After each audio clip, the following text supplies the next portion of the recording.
കേരളത്തിൻ്റെ ധനപ്രതിസന്ധി ഈ സംസ്ഥാനത്തിൻ്റെ ചരിത്രത്തിൽ ഒരു കാലത്തും ഇല്ലാത്ത തരത്തിലേക്ക് തകർന്നിരിക്കുകയാണ്. ആദ്യത്തെ ബഡ്ജറ്റ് പ്രഖ്യാപനം 750 കോടി രൂപ വയനാട് റീഹാബിലിറ്റേഷന് വേണ്ടി മാറ്റിവെക്കുന്നതാണ്. എങ്ങനെയാ പണം ഉണ്ടാക്കുമെന്ന് തീരുമാനിച്ചിട്ടാണ്.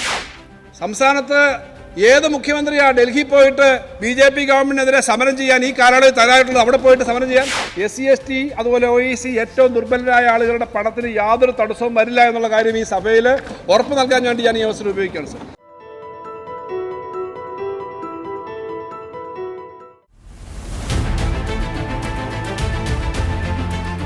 നമ്മുടെ സംസ്ഥാനത്ത് ധനപ്രതിസന്ധി നിലനിൽക്കുന്നത് കൊണ്ട് വികസന രംഗത്തും ക്ഷേമപ്രവർത്തനങ്ങളുടെ കാര്യത്തിലും സർക്കാർ നടത്തേണ്ട അത്യാവശ്യം പർച്ചേസുകളിലുമെല്ലാം ഗുരുതരമായ തകർച്ചയാണ് കഴിഞ്ഞ കുറേ മാസങ്ങളായി കണ്ടുകൊണ്ടിരിക്കുന്നത്. സാർ, ഇത് ഇന്ന് തീരും നാളെ തീരും എന്നുള്ള പ്രതീക്ഷയിലായിരുന്നു എല്ലാവരും. അങ്ങനെ ഒരു പ്രതീക്ഷ ബജറ്റിൽ ധനകാര്യമന്ത്രി നൽകുകയും ചെയ്തിരുന്നു. നികുതി വളർച്ചയുടെ കാര്യത്തിൽ വലിയ ടേക്ക് ഓഫ് ഉണ്ടാവും എന്നെല്ലാം അദ്ദേഹം പറഞ്ഞിരുന്നു. പക്ഷെ ദൗർഭാഗ്യകരമെന്ന് പറയട്ടെ സർ, കേരളത്തിൻ്റെ ധനപ്രതിസന്ധി ഈ സംസ്ഥാനത്തിൻ്റെ ചരിത്രത്തിൽ ഒരു കാലത്തും ഇല്ലാത്ത തരത്തിലേക്ക് തകർന്നിരിക്കുകയാണ്. പണമില്ലാത്തതുകൊണ്ട് നിർത്തിവയ്ക്കപ്പെട്ടിരിക്കുന്ന ക്ഷേമ പദ്ധതികൾ, വർഷങ്ങളായി നടത്തിക്കൊണ്ടിരിക്കുന്ന ക്ഷേമ പദ്ധതികൾ, വികസന പദ്ധതികൾ, ബില്ല് കൊടുക്കാനുള്ളത്, എല്ലാവർക്കും ബില്ല്, ഇപ്പോൾ ജലജീവൻ പദ്ധതി ഉൾപ്പെടെ കോടിക്കണക്കിന് രൂപയുടെ ബില്ലാണ് പേ ചെയ്യാനുള്ളത്, കുടിശ്ശികയായിട്ടുള്ളത് കോടിക്കണക്കിന് രൂപയുടെ. PWDയിൽ കോടിക്കണക്കിന് രൂപ. നിങ്ങൾക്കറിയാം, മെഡിക്കൽ സർവീസസ് കോർപ്പറേഷൻ മരുന്ന് മേടിക്കാൻ മരുന്ന് കമ്പനികൾ വിതരണം നടത്താൻ തയ്യാറാകുന്നില്ല. കോടികളാണ് മെഡിക്കൽ സർവീസസ് കോർപ്പറേഷനിൽ മരുന്ന് സപ്ലൈ ചെയ്യുന്ന ആളുകൾക്ക് കൊടുക്കാനുള്ളത്. സപ്ലൈകോയിൽ പ്രോപ്പറായി സാധനങ്ങൾ സപ്ലൈ ചെയ്യുന്നില്ല. പലപ്പോഴും അത് മുടങ്ങുന്നു.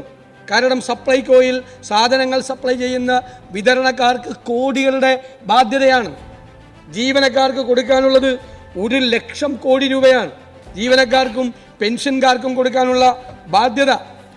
നിങ്ങളായിരുന്നെങ്കിൽ എന്തായിരുന്നതിന് സമരം കേരളം മുഴുവൻ ജീവനക്കാർക്ക്.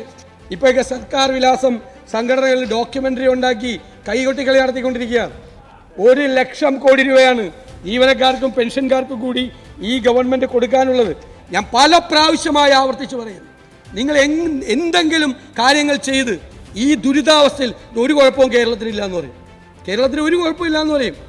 നിങ്ങൾ കടം മേടിച്ച് കിട്ടാവുന്ന കടം മുഴുവൻ എടുത്തു കഴിഞ്ഞിട്ടും എത്രയോ പ്രധാനപ്പെട്ട പ്രയോറിറ്റൈസ് ചെയ്യേണ്ട മേഖലകളിലേക്കാണ് നിങ്ങൾ പണം കൊടുക്കാത്തത്. മന്ത്രിമാരോട് ചോദിച്ചാൽ അവർ തല കുനിച്ചിരിക്കുമല്ലോ. പല വകുപ്പിലേക്കും കൊടുക്കേണ്ട വലിയ ഹ്യൂജ് എമൗണ്ട് വലിയ ഡെറ്റായി നിൽക്കുകയാണ്. നിങ്ങൾക്കിത് മാനേജ് ചെയ്യാൻ പറ്റുന്നില്ല. കേരളത്തിലെ ഈ സർക്കാർ, ഞാൻ അവസാനിപ്പിക്കുകയാണ് സർ, ഫിസ്ക്കൽ മാനേജ്മെൻറ്റ് ദയനീയമായി പരാജയപ്പെട്ടു. ദയനീയമായി കേരളത്തിൻ്റെ ചരിത്രത്തിൽ ഫിനാൻഷ്യൽ മാനേജ്മെൻറ്റ് ഇതുപോലെ പരാജയപ്പെട്ട ഒരു സർക്കാർ ഈ ചരിത്രത്തിൽ കേരളത്തിനുണ്ടായി. ഇത് അപകടകരമായ ഒരു സ്ഥിതിവിശേഷത്തിലേക്ക് നമ്മുടെ സംസ്ഥാനത്തെ കൊണ്ടുപോകും. നമ്മുടെ വികസന പ്രവർത്തനങ്ങളും നമ്മുടെ ക്ഷേമ പ്രവർത്തനങ്ങളും നമ്മുടെ ദൈനംദിന പ്രവർത്തനങ്ങളും ഉൾപ്പെടെ പരിതാപകരമാണ്. ഈ ജീവനക്കാരുടെയും പെൻഷൻകാരുടെയും 1,00,000 കോടി സാർ, ഇത് പൈസ ഇല്ല മാർക്കറ്റിൽ. പൈസ ഇല്ല. പൈസ മാർക്കറ്റിലേക്ക് വന്നാൽ മാത്രമേ ടാക്സ് വർദ്ധിക്കുകയുള്ളൂ. പൈസ പലരുടെയും കിട്ടേണ്ട സ്ഥലത്ത് പൈസ മാർക്കറ്റിലേക്ക് വരുന്നില്ല. ഇതിനെക്കുറിച്ചൊന്നും ഒരു പഠനവും ഒരു ഡാറ്റയും ഇല്ലാതെയാണ് സർക്കാർ ചെയ്യുന്നത്. സാർ, 5126 കോടി രൂപ 4 വർഷം കൊണ്ട് കൊടുത്ത ഒരു സർക്കാർ ഈ 100-200 കോടിയും കൂടി കണക്കും ബില്ലും വന്നാൽ വരും. അതിനകത്ത് ഞങ്ങൾ ഈ കേരള മിനിസ്റ്ററും ആ വകുപ്പായിട്ട് സംസാരിച്ചിട്ടുണ്ട്. വളരെ പഴയ ബില്ലുകൾ വളരെ ലേറ്റായിട്ട് റേസ് ചെയ്യുന്നൊരു സ്വഭാവമുണ്ട് പല വകുപ്പിലും.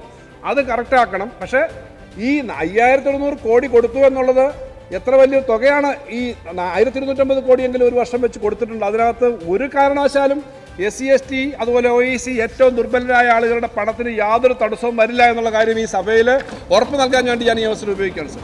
നമ്മൾ വലിയ ചില ബുദ്ധിമുട്ടുകൾ നേരിടുന്നുണ്ട്. അത് കളക്റ്റീവായിട്ട് നേരിടേണ്ടതാണ് സാർ. ഈ സഭയിൽ തന്നെ GST സംബന്ധിച്ച് നമ്മൾ ഒരു ചർച്ച ചെയ്യേണ്ടതുണ്ടെന്നാണ് എൻ്റെ അഭിപ്രായം. പിന്നീട് ഇനിയും അടുത്ത ഒരാഴ്ചയുണ്ടല്ലോ. ഇന്ത്യയിലെ എല്ലാ സംസ്ഥാനങ്ങളും ആ കാര്യത്തിനകത്ത് താല്പര്യമുണ്ടെങ്കിലും പ്രതിപക്ഷ സംസ്ഥാനങ്ങൾ 8 സംസ്ഥാനങ്ങൾ ഞങ്ങൾ ഒരുമിച്ച് ചേർന്നു. ഇനിയായാലും ആ കാര്യത്തിന് കളക്റ്റീവായിട്ടുള്ള മുന്നോട്ട് പോകണമെന്നാണ് വിചാരിക്കുന്നത്. ഇത്രയും വലിയ നികുതി കുറഞ്ഞാൽ സംസ്ഥാനങ്ങൾക്ക് കോമ്പൻസേഷൻ കിട്ടിയില്ലെങ്കിൽ ഏത് സർക്കാരായാലും പ്രതിസന്ധിയിലാവും.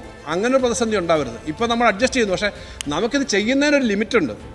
ഇപ്പം തന്നെ കേരളത്തിന് കിട്ടേണ്ട നികുതി വിഹിതം നേരത്തെ കിട്ടിക്കൊണ്ടിരുന്നത് 3.82 ആയിരുന്നെങ്കിൽ അത് കുറഞ്ഞിപ്പോൾ 1.92 ഉള്ളൂ. 1.92 എന്ന് പറഞ്ഞാൽ 27,000 കോടി രൂപയാണ്. ആ 27,000 കോടിയുടെ ഇരട്ടി കിട്ടേണ്ടതാണ് കേരളത്തിന് കിട്ടാതിരിക്കുന്നത്. ധനകാര്യ കമ്മീഷൻ്റെ റിപ്പോർട്ട് ഇപ്പോൾ വരുമ്പോൾ ഒക്ടോബറിൽ വരുമെന്നാണ് സർ കണക്ക്. 31-ാം തീയതി ഒക്ടോബറിലാണ്, ഈ മാസം അവസാനമാണ് സാധാരണ റിപ്പോർട്ട് വരേണ്ടത്. അത് വന്നു കഴിഞ്ഞാൽ നമുക്കറിയാം അടുത്ത 5 വർഷം എന്താവും. പക്ഷേ ആ പണം മാത്രമാണ് സാർ. ബോറോയിങ്ങിൻ്റെ കാര്യം ഞാൻ പറഞ്ഞു. നികുതിയുടെ കാര്യത്തിൽ നമുക്ക് ഈ 41% ഇന്ത്യയുടെ 41 താഴോട്ട് കൊടുക്കുന്നതിന് 41% തരുമ്പോൾ തന്നെ സെസ്സും സർചാർജും അവർ കളക്ട് ചെയ്യുന്നതിൻ്റെ ഭാഗം നമുക്ക് തരുന്നില്ല. അങ്ങനെ വരുമ്പോൾ നമുക്ക് യഥാർത്ഥത്തിൽ 31-32% കിട്ടുന്നുള്ളൂ. ഇത്തരം കാര്യങ്ങൾ സജീവമായി ചർച്ച ചെയ്യുന്നതിന് രാഷ്ട്രീയത്തിൻ്റെ വ്യത്യാസമില്ലാതെ ഈ സഭ ചർച്ച ചെയ്യേണ്ടതാണ്. ഇവിടെ നമ്മളിതിനകത്തൊരു വലിയ ബാലൻസിങ് ട്രിപ്പീസാണെന്ന് പറയാം. ഇങ്ങനൊരു സാഹചര്യത്തിൽ എങ്ങനെയാണ് ഒരു സംസ്ഥാനം മുന്നോട്ട് പോകുന്നത്? ഈ ബുദ്ധിമുട്ടുകളെല്ലാം നേരിട്ട് കൊണ്ടുപോകുക നമ്മുടെ വലിയൊരു പ്രതീക്ഷയുണ്ട് സാർ. നമ്മൾ ഇവരെന്ത് പറഞ്ഞാലും കീഴ്പ്പെടാൻ പോകരുത് എന്നുള്ളതാണ്. കേരളീയൻ എന്ന നിലയിൽ കേരളത്തിലെ ഓരോരുത്തരുടെയും താല്പര്യം സംരക്ഷിച്ചുകൊണ്ട് കേരളം അങ്ങനെയുള്ള ഒരു ശ്വാസം മുട്ടിക്കലും പിന്നെ കീഴ്പ്പെടാൻ പാടില്ല. അതിനകത്ത് നമുക്ക് വ്യത്യാസമൊന്നും ഉണ്ടാകാൻ പാടില്ല. നമ്മൾ പറഞ്ഞു ഈ വയനാട് ദുരന്തം ഉണ്ടായപ്പോൾ കേന്ദ്രത്തിൽ നിന്ന് കടമാണ് കിട്ടിയത്. ഇപ്പോൾ കടം കിട്ടുന്നതിന് മുമ്പ് നമ്മൾ ബഡ്ജറ്റിൽ പറഞ്ഞു ആദ്യത്തെ ബഡ്ജറ്റ് പ്രഖ്യാപനം 750 കോടി രൂപ വയനാട് റീഹാബിലിറ്റേഷന് വേണ്ടി മാറ്റിവെക്കുന്നതാണ്. എങ്ങനെയാണ് പണം ഉണ്ടാക്കുമെന്ന് തീരുമാനിച്ചിട്ടാണ് സാർ. അങ്ങനെ പണം നമുക്ക് ഓരോരുത്തർക്കും കണ്ടെത്തേണ്ടി വരും. ഇനിയായാലും ഈ ബുദ്ധിമുട്ടൊക്കെ ഉണ്ടെങ്കിലും നമ്മൾ സാമൂഹ്യക്ഷേമ പെൻഷൻ നിർത്തിയിട്ടില്ല, ആശുപത്രിക്ക് കൊടുക്കേണ്ടത് നിർത്തിയിട്ടില്ല, സ്കൂളുകൾക്ക് കൊടുക്കേണ്ടത് നിർത്തിയിട്ടില്ല, ലൈഫ് പദ്ധതി ഇല്ലാതാക്കാൻ പറ്റില്ല, ഭക്ഷണ രംഗത്ത് ഇല്ലാതാക്കാൻ പറ്റില്ല. പക്ഷേ ഈ പ്രതിസന്ധിയെ നേരിടണമെങ്കിൽ എങ്ങനെയാണ്? ഇന്ത്യ ഗവൺമെൻറ് നയം മാറണം. ആ ഗവൺമെൻറ് തന്നെ പലപ്പോഴും അവരുടെ അഭിപ്രായങ്ങൾ നമുക്ക് യോജിപ്പില്ല. പിന്നെ അതിനകത്ത് ഞങ്ങൾ അഭിപ്രായം പറയുമോ ഇല്ലയോ എന്നൊക്കെ ഇവിടെ പറഞ്ഞു. ശ്രീ അനിൽകുമാറിനെ പോലെ സീനിയറായ ഒരു അംഗം പറയാൻ പാടില്ലായിരുന്നു. പിണറായി വിജയൻ മുഖ്യമന്ത്രി ഒരൊറ്റ അക്ഷരം പറഞ്ഞിട്ടുണ്ടോന്ന്? സംസ്ഥാനത്ത് ഏത് മുഖ്യമന്ത്രിയാണ് ഡൽഹി പോയിട്ട് BJP ഗവൺമെന്റിനെതിരെ സമരം ചെയ്യാൻ ഈ കാലയളവിൽ തയ്യാറായിട്ടുള്ളത്? അവിടെ പോയിട്ട് സമരം ചെയ്യാൻ? ഡൽഹി പോയി പറയുന്നത് കേരളത്തിൽ പറയുന്നതിനേക്കാൾ കുറഞ്ഞാണോ? പ്രധാനമന്ത്രിയുടെ മൂക്കിന് കീഴിൽ പാർലമെന്റ് സ്ട്രീറ്റിൽ കേരളത്തിലെ മന്ത്രിമാരും MLA-മാരും ഞങ്ങൾ നിങ്ങളെ ക്ഷണിച്ചിരുന്നു. നിങ്ങളുടെ ഘടകകക്ഷികൾ മറ്റുള്ളിടത്തുനിന്ന് വന്നു. അവിടെ പോയിട്ട് പ്രധാനമന്ത്രിയുടെ മൂക്കിന് കീഴിൽ ഒരു സമരം ചെയ്യാൻ തയ്യാറായ, അതുപോലെ ഓരോ ദിവസവും ഞങ്ങൾക്ക് രാഷ്ട്രീയ നിലപാടുണ്ട്. രാഷ്ട്രീയ നിലപാട് ഓരോ ദിവസവും പറയുന്നതാണ്. ഞങ്ങൾ ഒത്തുതീർപ്പാക്കില്ല. ഞാൻ പറയുകയാണെങ്കിൽ ഞങ്ങൾ പറയേണ്ടി വരും, കേരളത്തിലെ LDF-നോട് വന്ന് മത്സരിക്കാനാണോ വളരെ പ്രധാനപ്പെട്ട പ്രമുഖ നേതാവായിട്ടുള്ള രാഹുൽ ഗാന്ധിയും പ്രിയങ്കാ ഗാന്ധിയും തയ്യാറാവേണ്ടതെന്ന് ചോദ്യം കൂടി ചോദിക്കേണ്ടി വരും. ഇന്ത്യയിലെ LDF-നെയും ഇന്ത്യയിലെ ഇന്ത്യ മുന്നണിയുടെ ഭാഗം തന്നെയാണ്. നമ്മളൊക്കെ ഇന്ത്യ മുന്നണി അല്ലെങ്കിലും ഇന്ത്യ ആ സഖ്യത്തിൻ്റെ പ്രവർത്തനങ്ങൾ സഹകരിക്കുന്നവരാ. ഞങ്ങൾ ദുർബലപ്പെടുത്താൻ നിന്നിട്ടില്ല. ഞങ്ങൾ അഭിപ്രായം പറയുന്നവരുമാണ്. കേരളത്തിൽ ശ്രീ അമിത്ഷാ വന്നപ്പോഴും മറ്റുള്ളവർ വന്നപ്പോഴും ഒക്കെ അഭിപ്രായം നമ്മൾ പറഞ്ഞിട്ടുണ്ട്. അപ്പോൾ അതിനകത്തൊന്നും ഞങ്ങൾ കോംപ്രമൈസ് ചെയ്യുന്ന കാര്യമില്ല. സംസ്ഥാന ഗവൺമെൻറ് ആ കാര്യം പറഞ്ഞിട്ടുണ്ട്. ആ നിലപാടിനകത്ത് തന്നെയാണ് നിൽക്കുന്നത്. നമുക്ക് ശക്തമായിട്ട് ആ നിലപാടുകൾ കൊണ്ടുപോകണം. കേരളത്തിന് കിട്ടേണ്ട ലക്ഷക്കണക്കിന് കോടി രൂപ നമുക്ക് ഈ ഓരോ സമയത്തും നഷ്ടപ്പെടുന്നത് തടയാൻ വേണ്ടി നമുക്ക് ഫൈറ്റ് ചെയ്യണം. അതോടൊപ്പം നമ്മുടെ കേരളം എങ്ങനെ ഇതിനെ അതിജീവിക്കും? കേരളത്തിലെ ചെറുപ്പക്കാർ ലോകത്തെല്ലായിടത്തും പോയി ജോലി ചെയ്ത് മാത്രമല്ല, ഈ കേരളത്തിനകത്ത് ഈ ജോലി ചെയ്യാം, വ്യവസായം നടത്താം, അതിന് പറ്റുന്ന അന്തരീക്ഷമുണ്ട്. ഇവിടുത്തെ എക്കണോമിക് ആക്ടിവിറ്റി വർദ്ധിപ്പിക്കാനും ഉൾപ്പെടെയുള്ള പ്രവർത്തനം നടത്താനാണ് സാർ നമ്മൾ ഗവൺമെൻറ് പ്ലാൻ ചെയ്യുന്നത്. അതുകൊണ്ട് ധനകാര്യ രംഗത്ത് അതെല്ലാം ചേർത്തിട്ടുള്ളൊരു കാര്യം തന്നെയാണ് ചെയ്യാൻ നിൽക്കുന്നത്. ഇനിയും അത് കൂടുതൽ ജനകീയമായുള്ള കാര്യങ്ങൾ തന്നെ ചെയ്യാനാണ് ആഗ്രഹിക്കുന്നത്. ആ ചർച്ചകളുടെ അടിസ്ഥാനത്തിൽ വന്ന സ്പിരിറ്റോട് ഉൾക്കൊണ്ട് തന്നെ കൂടുതൽ ജനകീയമായ കാര്യങ്ങൾ ചെയ്യാൻ വേണ്ടിയുള്ള പ്രവർത്തനങ്ങൾ സർക്കാരിൻ്റെ ഭാഗത്തുനിന്നുണ്ടാവും. ധനകാര്യ വകുപ്പ് അക്കാര്യത്തിനകത്ത് പ്രവർത്തനം നടത്തുമെന്നും മാത്രമാണ് പറയാനുള്ളത്.